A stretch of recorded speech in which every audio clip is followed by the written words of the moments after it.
What's good, everybody? Of course, it's none other than who? Your girl cooking with Tammy, and tonight I'm going to show you how to make a candied yam recipe. And I know you're like, candied yams again, girl? Like, you have like 3 candied yam recipes on your video already. Yes, I do. But tonight is going to be a special recipe. I'm going to show you how to make a candied yam recipe that's better than grandma's. Yes, I said it. I can't believe I said it, but I'm saying it because we're going to elevate these flavors. We're pulling out all of the tricks tonight, and I can guarantee you, you're going to prefer this candied yam recipe and you're gonna throw out the olds. With that being said, let's get it. All right, first of all, in order to have a candied yam recipe, of course, you need yams. It's not candied yet, but we're gonna get there. We're gonna cut them, you know what? I want them to be perfect in size, all right? And now here's the thing.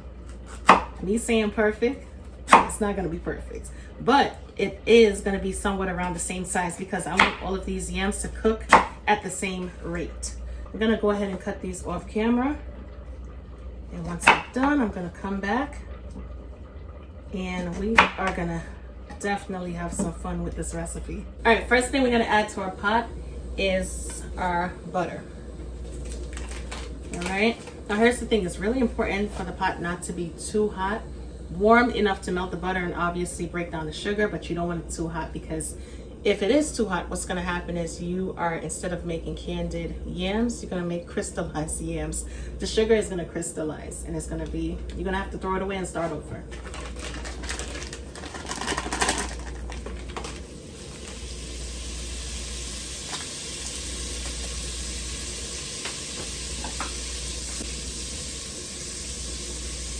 We're going to allow the butter to melt.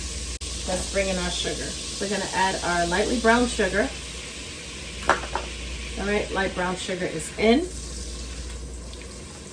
And we are going to add our granulated sugar to join the party. Stir it on up really good. Make sure you combine the butter with the sugar.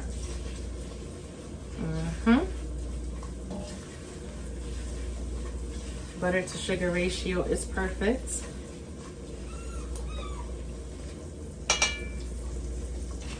Let's introduce some ground cinnamon. If you have a cinnamon stick, you can add that as well. I like a lot of cinnamon in my candied yams. Besides, I have a lot of yams sitting on the side of this table. We're gonna add some nutmeg. Add as much nutmeg as possible. All right. We're also gonna add some of our allspice. All right, my first candied yam recipe, I think it was like 10 years ago on YouTube, I added allspice. A true chef rarely ever repeats the same recipe over and over again. We like to step it up and, you know, be innovative and share new things. The only time I like to repeat the same recipe is if I'm updating it, you know what I mean? It's been on there for quite some time and it looks outdated and you wanna give it a little bit of vibrancy. All right, we've added all of our dried seasonings. Now it's time for us to add our vanilla extract. Don't be afraid, add that vanilla. First person on YouTube to ever do this because I've been doing it for years. And now I see some other people adding ginger. I guess they figured they'd take the leap. We're gonna add some ginger paste. However, if you want to add grated ginger, you definitely can. That's what I usually add. Stir it on up. All right, allow the sugars to break down. And with sugar, in order to balance out the flavors, you got to add a small pinch of salt. Nothing crazy, but just a small pinch. It's going to work out perfectly fine, trust me. Let's add some orange zest. And when it comes to zesting, right, I like to use organic fruits or citrus, simply because imagine if it's non-organic and it has a lot of wax, right? And you're actually zesting it right into your dish. You know what's gonna happen? You're gonna be zesting wax. So you want it to be as organic as possible. All right, I think we got more than enough orange zest going on. That's gonna heighten the flavors, that little touch of citrus. We're also gonna add some freshly squeezed orange juice. Squeeze out the juice from the orange, of course.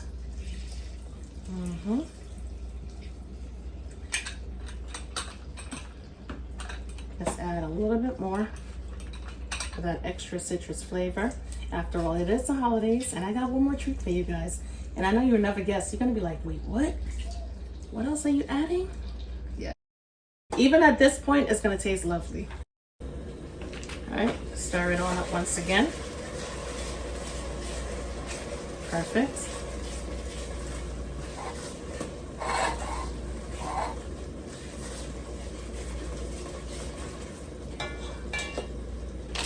We're gonna add some star anise to this mix. Check this out. This is what it looks like up close. Okay, gonna add it in there. Gonna add about 2 of them, and let's combine. Adding the star anise, when I tell you, warm depth of flavor, come on now. I never steered you wrong, especially when it came to the candied yams. You better listen to what I'm saying. Let's show you what the syrup looks like. This is perfect right here, right? Nice and sticky. And this is gonna be a stovetop yam recipe today. So you know what? We're gonna go ahead and add our perfectly sliced canned yams to the pot. And we are gonna get some of that beautiful sauce wrapped all around these yams. All right, we want our yams to be covered in this delicious, sticky syrup.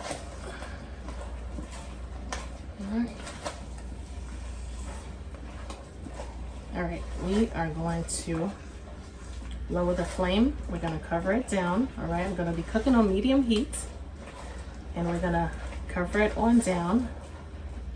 And I'm gonna allow these yams to cook until they're fork tender. About 20 minutes should be good, because we went ahead and we didn't cut it too thick. So I wanna say like 20 minutes. But once you're able to put that fork in there and they're still whole, they're not mushy and mashy like you're making mash, then you're gonna be good to go. If you decide to make your candied yams on the stovetop, once the potatoes or once the yams start to boil in the syrup, you're gonna have that extraction of liquid from the potatoes that's gonna mix with the syrup, and it's gonna become slightly on the thinner side. Now here's the trick. Once your potatoes are perfectly fork tender, you're gonna get in there, you're gonna remove your potatoes, and you're gonna place them into your bowl just like that, without destroying them, of course. You wanna keep them intact. You don't wanna do too much damage. If you notice, I'm using a slotted spoon, and that's simply because I want to keep as much liquid in the pan as possible. Okay, I want to keep all of that liquid in the pot. Keep the casserole dish nice and clean. Okay, perfect. We're gonna allow the sauce to reduce until it becomes even more candied and sticky.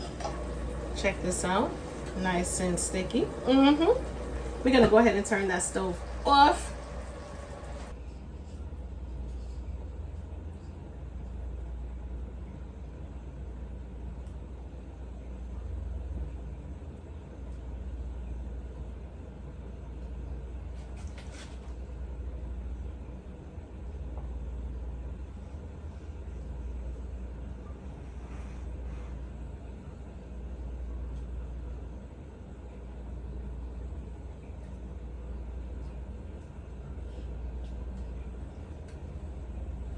Fork tender, as you can see, perfect. Ooh wee.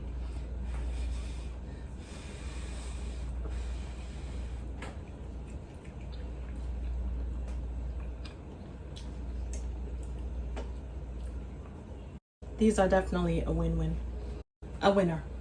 Now here's the thing, candied yams are generally almost always delicious, right? But when you add the extra ingredients, right, like the star anise, let me tell you, it's something about that.